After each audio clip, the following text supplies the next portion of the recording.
পুরুলিয়াকে আমরা বছরের অন্য সময়ে অনেক রকমভাবে দেখেছি, কিন্তু বর্ষার পুরুলিয়ার সৌন্দর্যটা আজও আমাদের অজানা। আজ আপনারা দেখবেন পুরুলিয়ার এই বর্ষার অজানা সৌন্দর্যকে।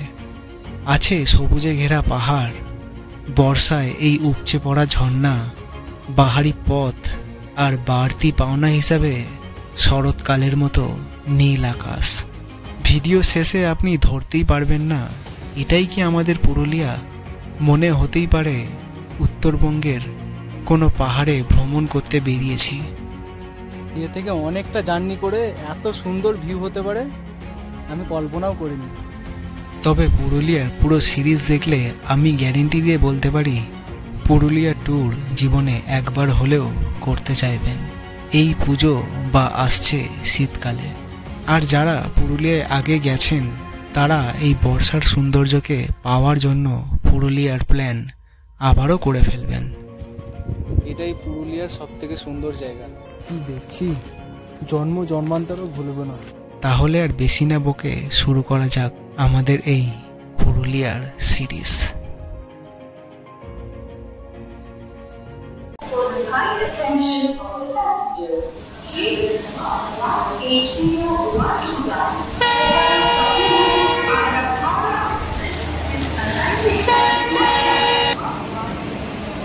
সবাইকে স্বাগতম আরও একটা নতুন ভিডিও বা ব্লগে।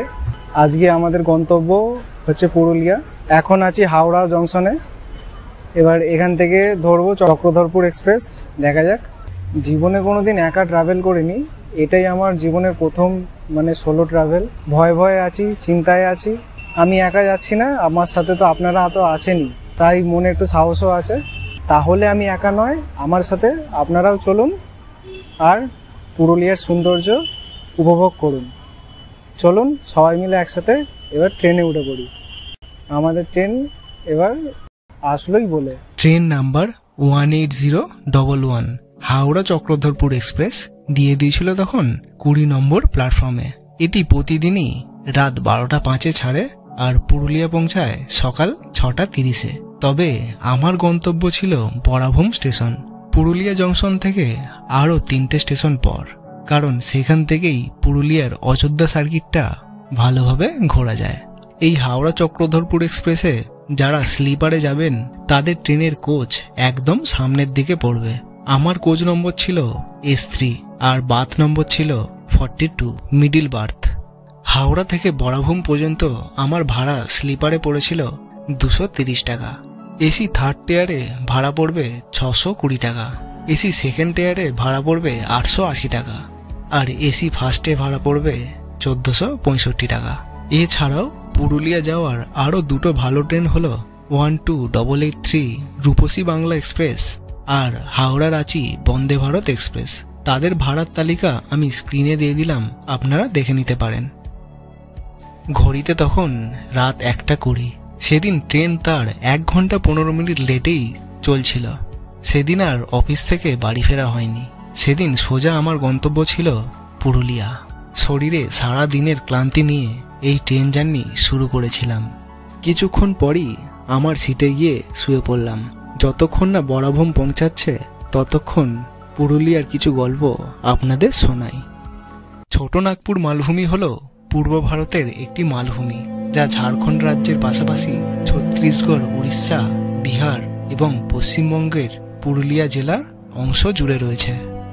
পশ্চিমবঙ্গের পশ্চিমে অবস্থিত জঙ্গল ও পাহাড়ে ঘেরা এই জেলার নাম পুরুলিয়া। মধ্যযুগে এই জেলা বিহারের শাসকদের অধীনে ছিল। পরবর্তীকালে 1765 খ্রিস্টাব্দে ইংরেজ East India Company Bangla, Bihar ও উড়িষ্যার দিওয়ানি লাভের সত্ত্ব লাভ করে, ফলে এই অঞ্চল ইংরেজদের অধীনে চলে আসে।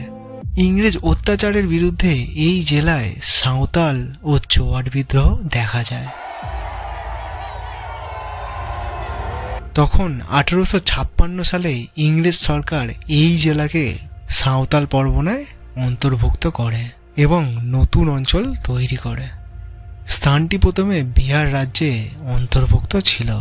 পরে ভাষা আন্দোলনের কারণে 1956 সালে এই অঞ্চল পশ্চিমবঙ্গের সাথে যোগ হয়। 1948 থেকে 1956 সালের মধ্যে ভাষা আন্দোলন তীব্রভাবে ছড়িয়ে পড়ে মানভূমের বাঙালিদের মধ্যে। মানভূমের এই ভাষা আন্দোলন ছিল পৃথিবীতে ঘটা দীর্ঘতম ভাষা আন্দোলন।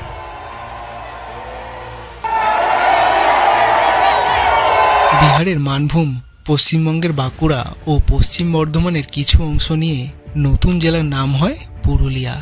স্থানীয় ভাষায় একে বলা হয় পুরুল্লা, পুরু আর ইলা অর্থাৎ শক্ত মাটি। পুরুলিয়ার জনজীবন অতি সাধারণ। বাংলায় হারিয়ে যাওয়া কালচার আপনি এই পুরুলিয়াতে আসলেই পাবেন। পুরুলিয়া জেলাকে বলা হয় ভারতের সংস্কৃতির জেলা। এখানে প্রাচীনকাল ধরে আজ পর্যন্ত এদের সংস্কৃতি ধরে রেখেছে। তাছাড়াও এই জেলার প্রকৃতি অসম্ভব সুন্দর। পুরুলিয়ার গল্প শুনতে শুনতে কখন যে সকাল হয়ে গেল বুঝতেই পারলাম না। সকালে উঠেই জানালা দিয়ে দেখলাম জয়চণ্ডী পাহাড় আমাদের পুরুলিয়াতে স্বাগতম জানাচ্ছে।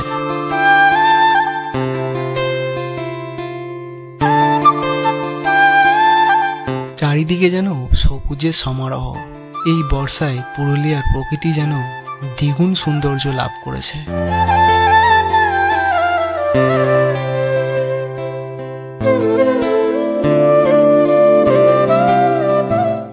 হাওড়া থেকে 354 কিলোমিটার পথ অতিক্রম করে আমরা পৌঁছালাম বরাভূম স্টেশন।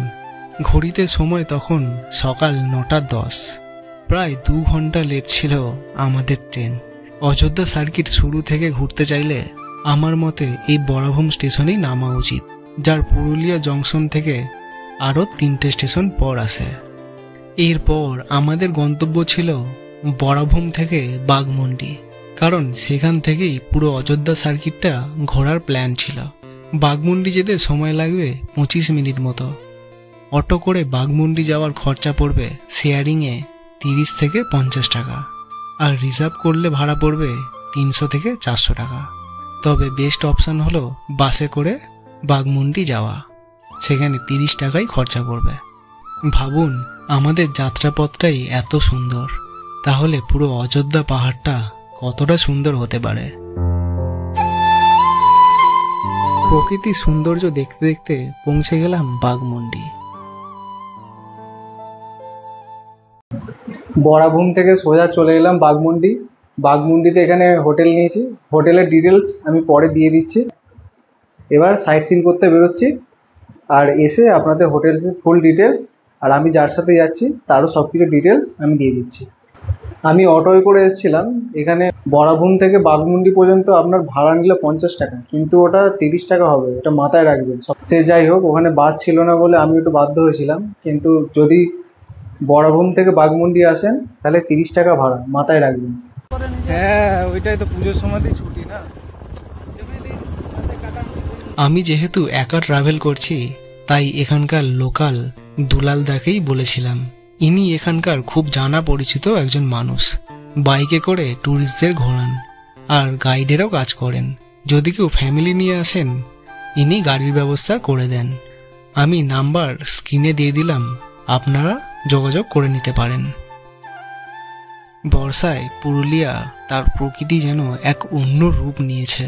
যেদিকেই তাকাচ্ছি সবুজে সবুজ। বর্ষাকালে অযোধ্যা পাহাড় যেন প্রাণ ফিরে পেয়েছে। মনে হচ্ছিল যেন উত্তরবঙ্গের কোনো জায়গায় সাইট সিন করতে বেরিয়েছি। আসলে আমাদের দক্ষিণবঙ্গ এত সুন্দর তা আমি ভাবতেও পারিনি। এত সুন্দর ভিউ দেখতে দেখতে আমরা প্রথম দর্শনীয় স্থানেও চলে এলাম। আমরা চলে আসলাম দুর্গা ফলসে।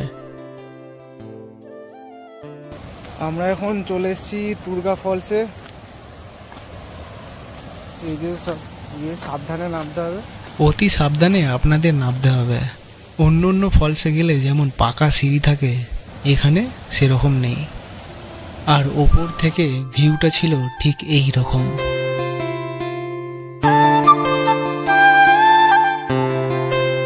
দুর্গা ফলসের এই ভিউ দেখে মনের মধ্যে এক্সাইটমেন্ট অনেক বেড়ে গেল। আমি আরও নিচে নামতে থাকলাম, আর নিচে নেমে যা ভিউ দেখলাম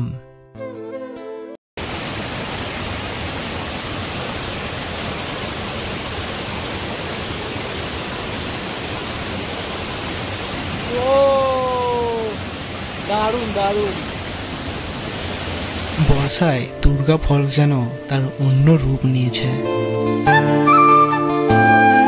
এই অবিরাম জলরাশি দুর্গা ফলসকে আরো সুন্দর করে তুলেছে। আর দুর্গা ফলসের গর্জন ছিল সেই লেভেলের।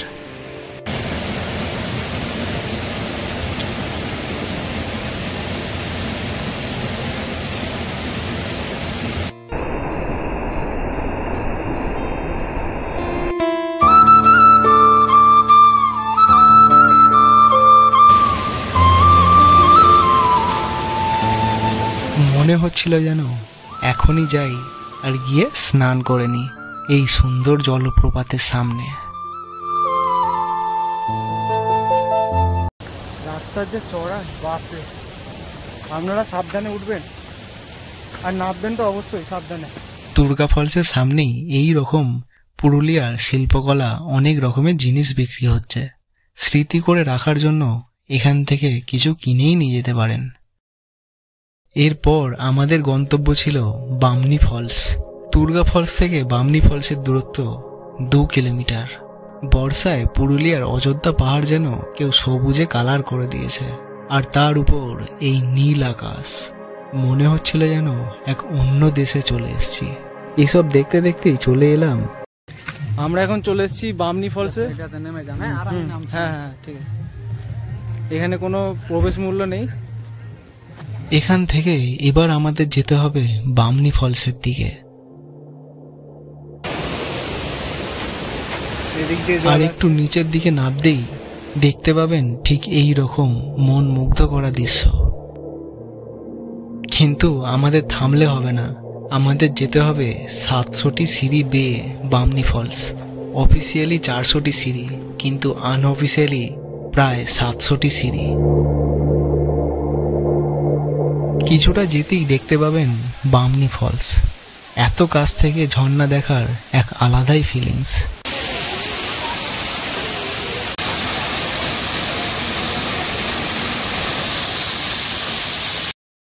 কিন্তু এটা ছিল শুধু ট্রেলার মাত্র। পুরো সিনেমাটা তো এখনো অনেক বাকি। তার জন্য 700টা সিঁড়ি আমাদের কমপ্লিট করতেই হবে। বামনি ফলসকে 3 দিক থেকে 3 রকমের ভিউ পাওয়া যায়। একরকম হলো এই রকম ভিউ, একরকম হলো এই রকম ভিউ, আর একরকম হলো, আরে ওয়েট দাঁড়ান, আগে সিঁড়ি বেয়ে তো নিচে নামতে দিন, তারপর না হয় দেখাচ্ছি। আর একরকম হলো এই রকম ভিউ।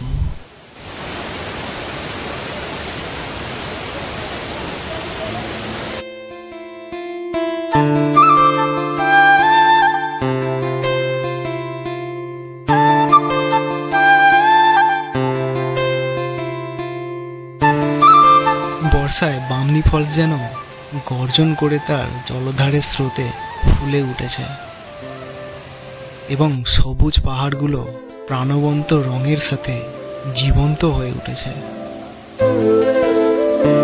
বৃষ্টি শুধু জলপ্রপাতের সৌন্দর্যই বাড়ায় না, বরং রহস্যের একটি স্তরও যোগ করে দেয়। গর্জনকারী জল হয়ে উঠেছে জলপ্রপাতে।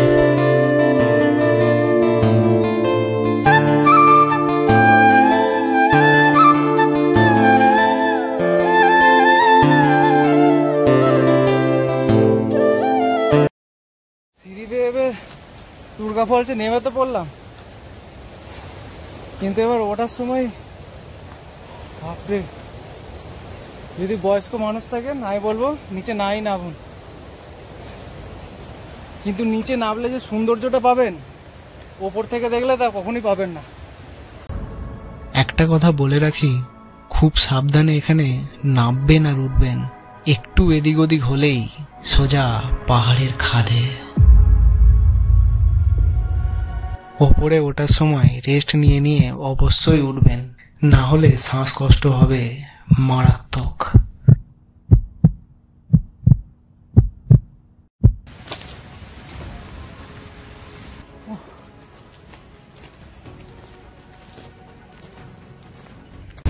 এবার কোথায় যাচ্ছি আমরা? হ্যাঁ আচ্ছা, মার্বেল। বামনি ফলস থেকে মার্বেল লেকের দূরত্ব ছিল 2.5 কিলোমিটারের কাছাকাছি। আমরা এবার চলে আসলাম মার্বেল লেক দেখার জন্য। মার্বেল লেকের সামনে অনেক রকমের দোকান পেয়ে যাবেন, যেখান থেকে কিছু কেনাকাটাও করে নিতে পারেন। এই স্থানে স্নান করা নিষেধ, স্নান করলে 500 টাকা জরিমানা লাগবে। Marble lake.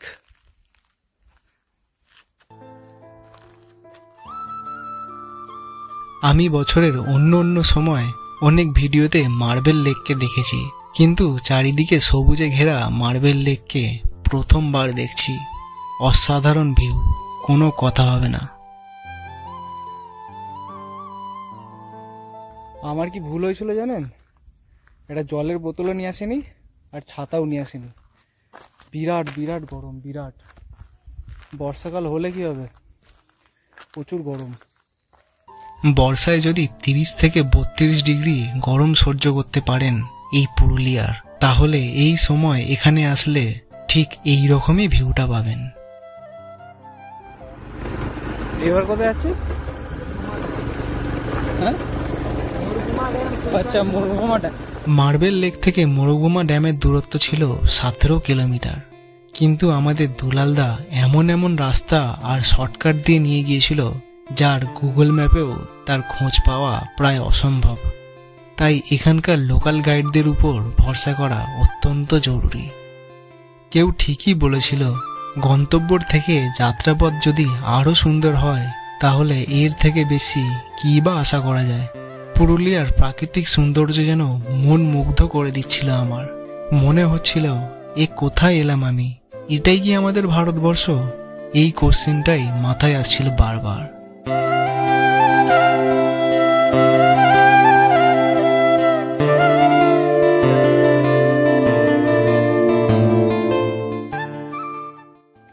এটা বলছে অফবিটে পড়ছে। অবশেষে আমরা চলে আসলাম আমাদের পরবর্তী গন্তব্যে। এখান থেকে মরুভূমা ড্যামের টপ ভিউ অর্থাৎ সুসাইড পয়েন্ট যাওয়ার জন্য এখান থেকে ট্রেকিং করতে হবে খানিকটা। দুলালদা বললেন এই দিকে একটা রাস্তা আছে আর এই দিকে একটা রাস্তা আছে, এই দিকটাতেই যেতে বললো, তাহলে ভালো ভিউ পাওয়া যাবে।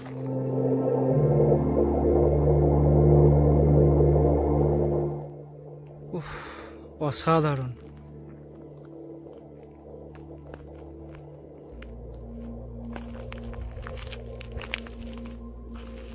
খুব বেশি না, মিনিট 10 জঙ্গল আর সামান্য চড়াইয়ের মধ্যে দিয়ে গেলেই দেখতে পাবেন সুসাইড পয়েন্ট। এখন তো শুধু এই রকম ভিউ দেখছেন, আর একটু উপরেই উঠলেই দেখতে পাবেন ঠিক এই রকম একটা view. Of my god, look at this. এটাও পুরুলিয়ায় থাকতে পারে এইসব।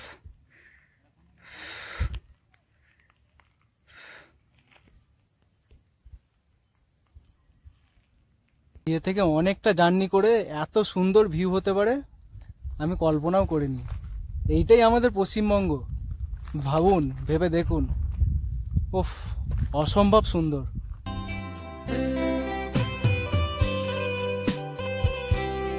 কি সুন্দর আমাদের প্রকৃতি না? নিজের চোখে না দেখলে বিশ্বাসই করবেন না। ফোনের 6 ইঞ্চি স্ক্রিনে যতটা সুন্দর লাগছে তার থেকেও 1000 গুণ সুন্দর এই দৃশ্য। পুরুলিয়া আসলে এটা মাস্ট ভিজিট প্লেস আপনার জন্য।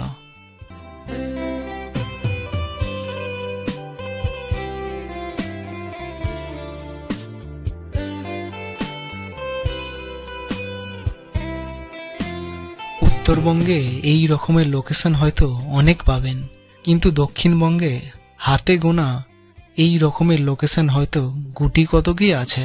তার মধ্যে আমি বলতে পারি এই মরুভূমা ড্যামের টপ ভিউ অর্থাৎ সুসাইড পয়েন্ট অন্যতম। সত্যি আমাদের দক্ষিণবঙ্গেও যে এত সুন্দর একটা জায়গা হতে পারে আমি কখনো কল্পনা করিনি। দুলালদাকে থ্যাংক ইউ এরকম সুন্দর একটা জায়গা দেখানোর জন্য। আর পুরুলিয়া তো সুন্দর তো অবশ্যই। এরপর আমাদের গন্তব্য ছিল অযোধ্যার হিল টপের দিকে। দুর্গা মন্দির এবার আমরা চলে আসলাম এক দুর্গা মন্দিরে। এই মন্দিরটির নাম চিরজ্বলন্ত প্রদীপ দুর্গা মন্দির।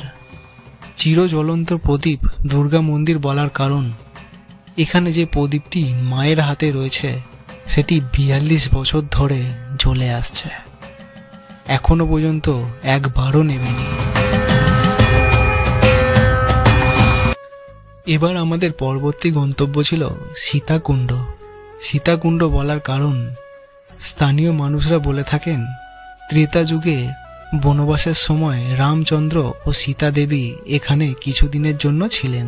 সীতা দেবী তৃষ্ণার্ত হয়ে পড়ায় রামচন্দ্র মাটিতে তীর ছুঁড়ে ভেদ করে জল বার করেন। কলিযুগে এসেও এখনো বেরিয়ে চলেছে সেই জল।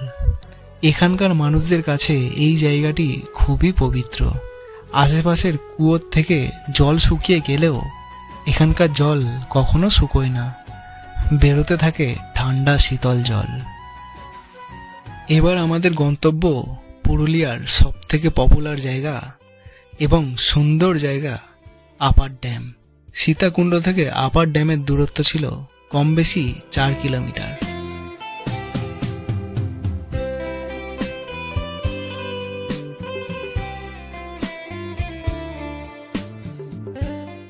দেখুন দেখুন কি সুন্দর জায়গা, দারুণ দারুণ।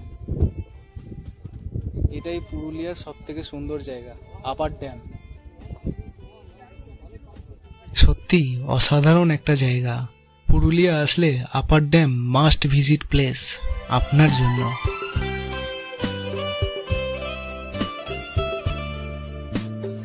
বর্তমান ভারতের 6টি পাম্প স্টোরেজ প্রজেক্টের মধ্যে একটি হল পুরুলিয়ার আপার ড্যাম।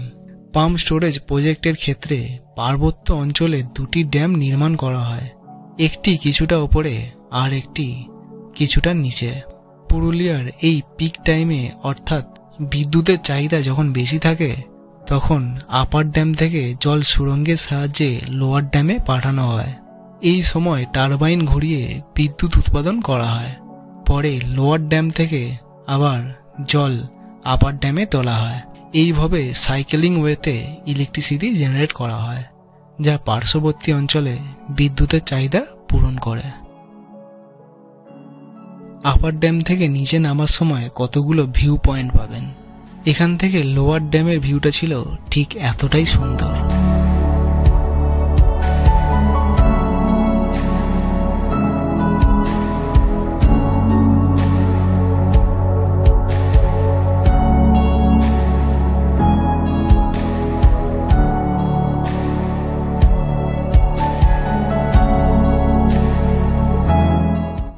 পরন্ত বিকালে এই এত সুন্দর একটা ওয়েদার, সারাদিনের ক্লান্তি যেন এখানেই শেষ। এটি হলো লোয়ার ড্যাম। বসন্তকালে, গ্রীষ্মকালে, শীতকালে অনেক ভিডিওতে লোয়ার ড্যামের ভিউ তো অনেক দেখেছেন। এবার দেখুন বর্ষাকালে লোয়ার ড্যামের এই ভিউ। এক ঝলক দেখে মনে হতেই পারে আমরা দার্জিলিং বা গ্যাংটকের কোনো এক ভিউ পয়েন্টে এসে দাঁড়িয়েছি। কিন্তু আমাদের দক্ষিণবঙ্গেও ঠিক এতটাই সুন্দর জায়গা রয়েছে। আমি আবারও বলবো, পুরুলিয়া আসলে আপার ড্যাম আর lower dam must visit place.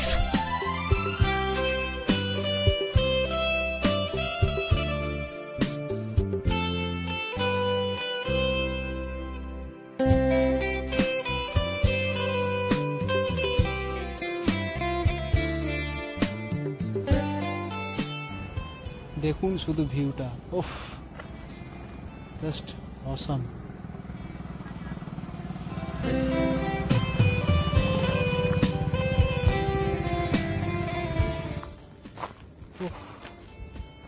কি দেখছি, জন্মান্তরও ভুলব না। এবার আমাদের গন্তব্য লহরিয়া শিব মন্দির। লোয়ার ড্যাম থেকে খানিকটা কাছেই রয়েছে এই লহরিয়া শিব মন্দির। লহরিয়া শিব মন্দিরে চাইলে আপনি পুজোও দিতে পারেন।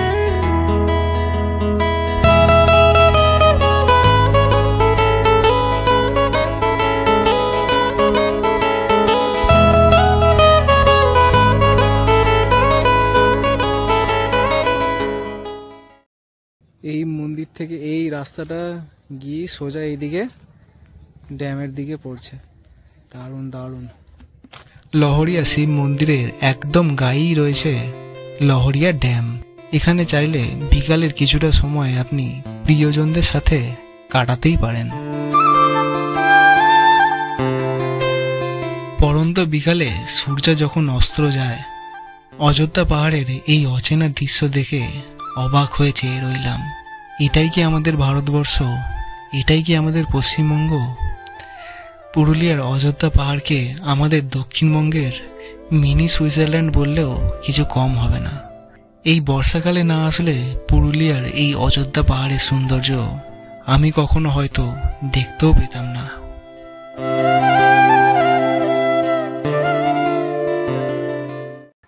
এইমাত্র পুরুলিয়ার অযোধ্যা সার্কিটটা ঘুরে এলাম।